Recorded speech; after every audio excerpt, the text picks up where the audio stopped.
and welcome back. It's Cheyenne and I'm here with yet another baking video. Today and, well, part of tomorrow, I'll be making Claire Saffitz's St. Louis Gooey butter cake. If you didn't know, Claire is actually from St. Louis, Missouri, where the recipe originated from. And funnily enough, some of my boyfriend's family is actually from St. Louis as well, so this just seemed like the perfect recipe to try next. Tonight I'm going to be preparing the cake portion of the recipe and just letting that set overnight because it is a yeast-based cake. And then tomorrow I'll make the topping, I'll assemble it and bake it and give it a try. So with all that being said, let's go ahead and take a look at the ingredients. For the cake, you're going to need a 1/4 cup of water, 1 teaspoon of active dry yeast, 1/2 cup of whole milk, a 1/3 cup of granulated sugar, 3 large egg yolks plus 1 egg, 1 teaspoon of Diamond Crystal kosher salt or 1/2 teaspoon of Morton salt, 2½ cups of all-purpose flour, and then 1 stick of unsalted butter cut into tablespoons. Alright, so I've got a large mixing bowl here, and then I've got my 1/4 cup of water, and I just warmed it for a couple seconds in the microwave. You can do this on the stovetop. You're supposed to do it on the stovetop. She says you can do it in the microwave too. That's probably not the preferred method, but it is easier. So just make sure you don't overheat it. You just want it to be lukewarm. So I'm going to add that to the bowl. And then I've got my yeast here, and I'm going to add that in as well. And we're just going to mix that up. Alright, so now that everything is well incorporated, I'm going to go ahead and just set this aside for about 5 minutes. Alright, it's been a few minutes and I do have my hand mixer here. Her book does call for using a stand mixer with a paddle attachment. I don't have that, I just have a hand mixer, so I'm going to try and use this. Hopefully it doesn't make that big of a difference. I'm not sure if this is better or worse than just trying to beat it by hand with like a wooden spoon.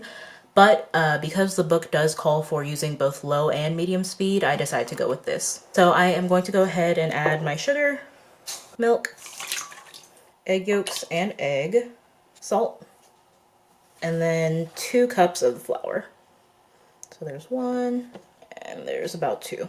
So I'm going to go ahead and just beat this mixture on low until it's combined and scrape down the sides.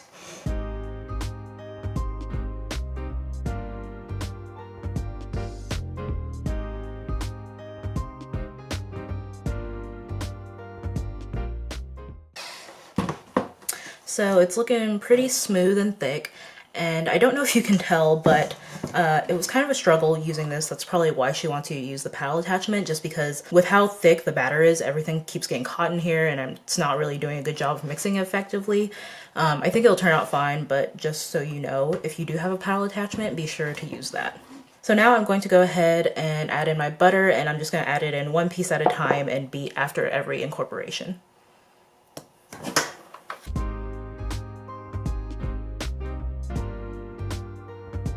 Just for fun, I'm going to try and use a wooden spoon and see how it goes.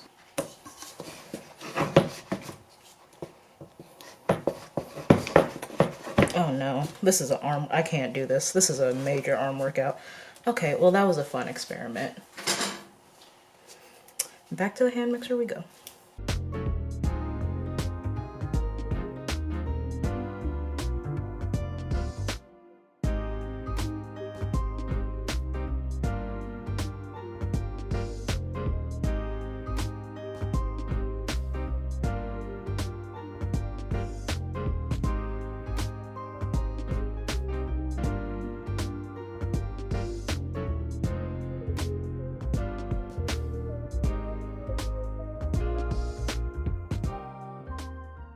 Alright, so I switched over to my dough hooks. Thankfully my hand mixer did come with those. And now I'm going to start to add in my flour, just 1 tablespoon at a time, and just kind of mix it in until it becomes smooth and a little bit sticky and starts to pull away from the bowl a little bit.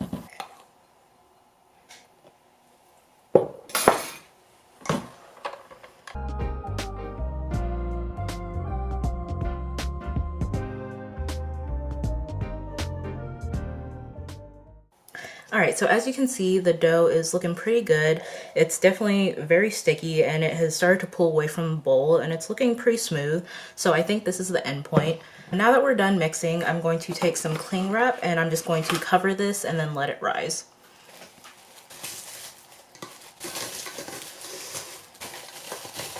Alright, so this is just going to sit in a warm place until it has nearly doubled in size, so I'll come check on it in about an hour and we'll see where we're at. Okay, so it's been about an hour and a half. It was supposed to double in size, quite frankly. I don't know that that actually happened, but we're moving along because I don't have time to try and remake this. So I open this bad boy up. I mean, it looks fairly puffy. I don't know. You guys let me know what you think. But anyway, we're going to take this dough and we're going to scrape it into this prepared pan. So just get that right in there. Maybe. Please? Oh my god, it's so sticky. Okay. This is pretty interesting. I don't know. I've never made a yeasted cake dough before. I've done yeasted bread before in the past. Most recently I made Claire's focaccia.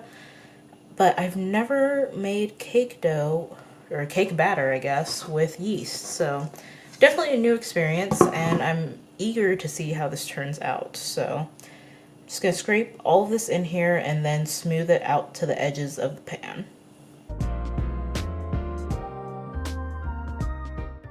Ooh, oh my god, it's too sticky. Okay. should have known this was gonna happen. I have some butter here, just in case. I should have buttered my hands before. I don't know why I didn't, but I'm gonna butter them now. It's just a little knob, so it's okay. Yep, there we go. This is weird. Certainly not what is supposed to happen, but anything that helps me spread it, and there's a clump of butter. Okay. I'm just gonna try and rub that onto my hands. This is so weird. Do you see my hands? Okay, anyway. But it's so much easier to push the batter down. I didn't do this in the first place because the cookbook said to just like push it down, and if it sticks, then use butter. Just butter your hands beforehand. Butter your hands beforehand. Butter your hands in the first place before you start messing with the dough, and it'll make everything so much easier, as you can see. So just spread it out to all the corners of the pan.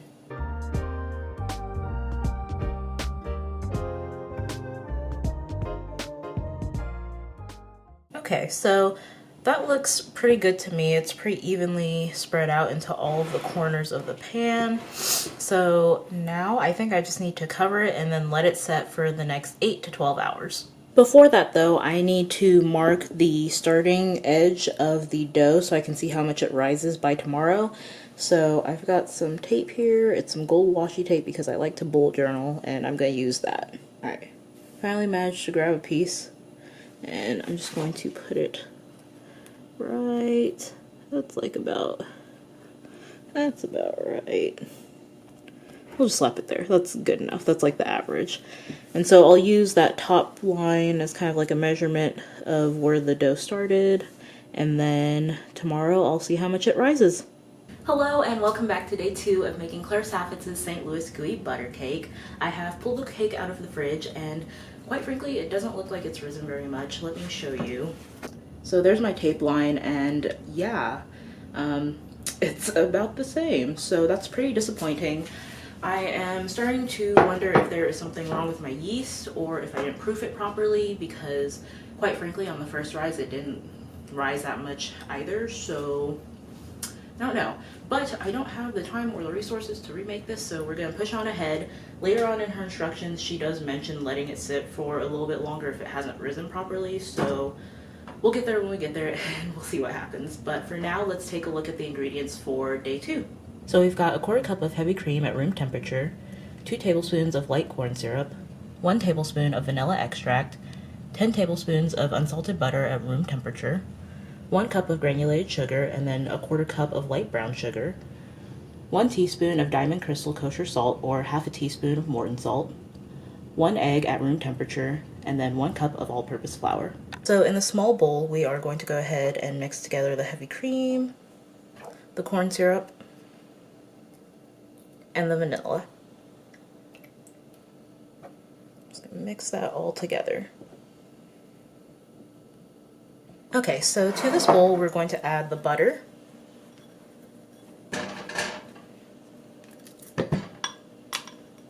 maybe, there we go, both of the sugars, and then the salt. Then I'm just going to beat this and scrape down the sides until it's light and fluffy, so for about 5 minutes or so.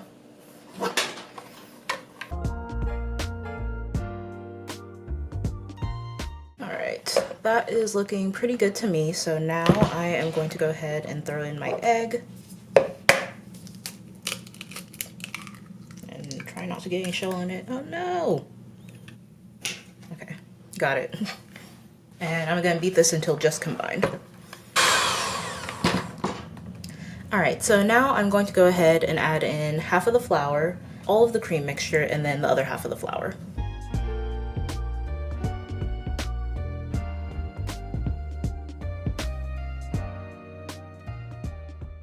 So here is the finished topping. It's looking pretty good, pretty smooth. And so now we're gonna go ahead and throw this on top of the cake. Okay, so I've got a tall cup here with a Ziploc bag folded over. I am about to put the filling in here so I can pipe it. And so obviously you can use a pastry bag. I'm just using a Ziploc bag because they're bigger than the pastry bags I have. So that's what we're gonna do. It's pretty sticky. This is technically optional, but she said in her book that it would be easier to do it this way. Just because the mixture is so sticky, it would be harder to smooth it out just by like plopping it down. So we're gonna do this.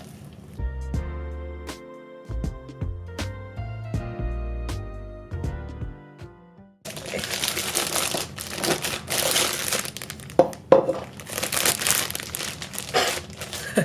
That looks funny.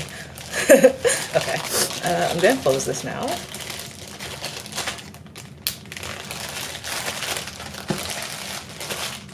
Try and squeeze out some air.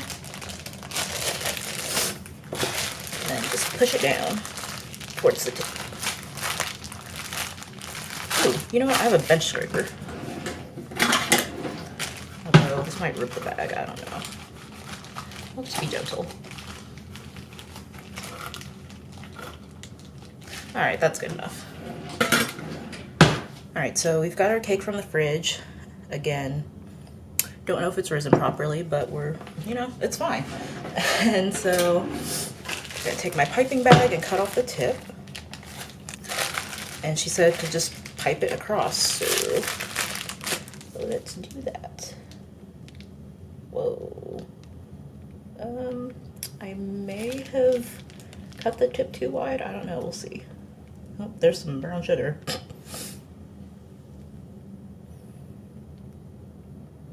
I do not have the hand strength for this.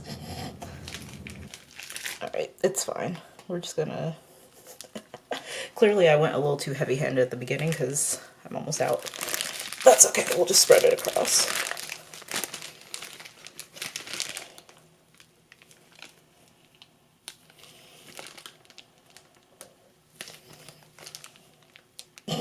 This looks really interesting, y'all. Alright, that's that. Grab this offset spatula and just smooth it across. Yeah, honestly, I don't know if the piping step is really all that necessary or even like especially helpful. If you have an offset spatula, then clearly it'll help you spread it really well. Just make sure you spread it all the way to the edges. Sure, you can do the same thing with a spoon.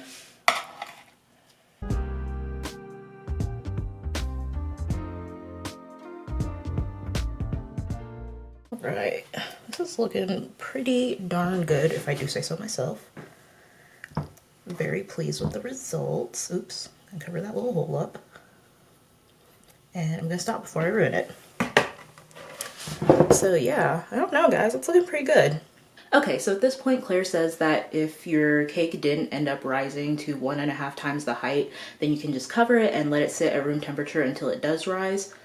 Quite frankly, I don't think mine is going to rise, and I don't really have the time to sit around and hope that it rises. So I'm just gonna bake it off. Don't be like me, follow the instructions and make sure your yeast is good. But this is just what I'm gonna do. So let's see how it goes. So I've just got the cake in the oven. It's going in at 350 for about 30 to 40 minutes. All right, so I just pulled the cake from the oven. As you can see, the edges are really dark golden brown. The center is still pretty light and shiny, and it's still, I don't know if you can even tell. It still jiggles a little bit when you touch it. So those are the visual indicators that she gave in her book. So now I am just going to let this cool, and it's supposed to fall down a little bit. As you can see, it's kind of a thick boy. So I'm gonna let this cool and then give it a taste. Okay, so the cake has cooled completely and I threw on some powdered sugar. As you can see, it's kind of fallen in some areas and that's supposed to help give it that gooey texture. So let's go ahead and give it a taste. Okay, so I've cut a tiny little piece of cake. This is from the very edge, so I don't know if that's why it's more crusty. The gooey parts are probably more in the middle, so I'll try and get a shot of that. But let's go ahead and give this a taste.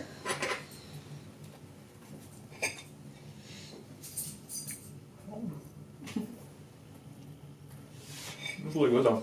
Yeah? It really does remind me of like angel food cake a little bit.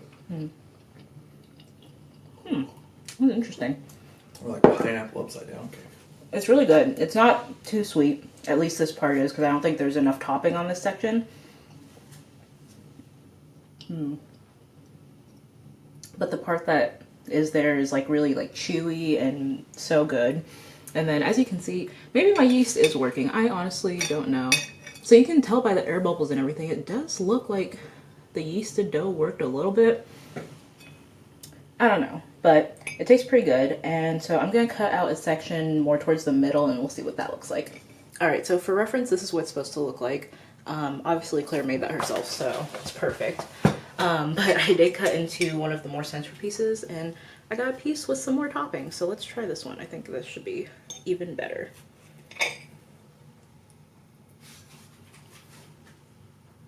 Do you want to come try this part real quick? Like it has like 2 separate layers. Yeah, it's supposed to. That's one of them. Yeah, you like it better than the little I think so, yeah. edge piece. But I do like the actual bottom part though. Yeah, the actual cake itself is really good. That was a good point. It's not too sweet because the top is very sweet. Okay. Delicious. Success? I think so. Doesn't look quite as good, but you know, we try our best. Listen, this is the old, what they call the old Burger King effect. Oh. Food staging exists. That is true. Alright guys, so that concludes this video. I hope you enjoyed watching. I definitely recommend giving this recipe a try. It's so good. Let me know what other videos from Dessert Person you want to see, or just any cooking or baking videos in general. But yeah, I'll talk to you next time. Bye!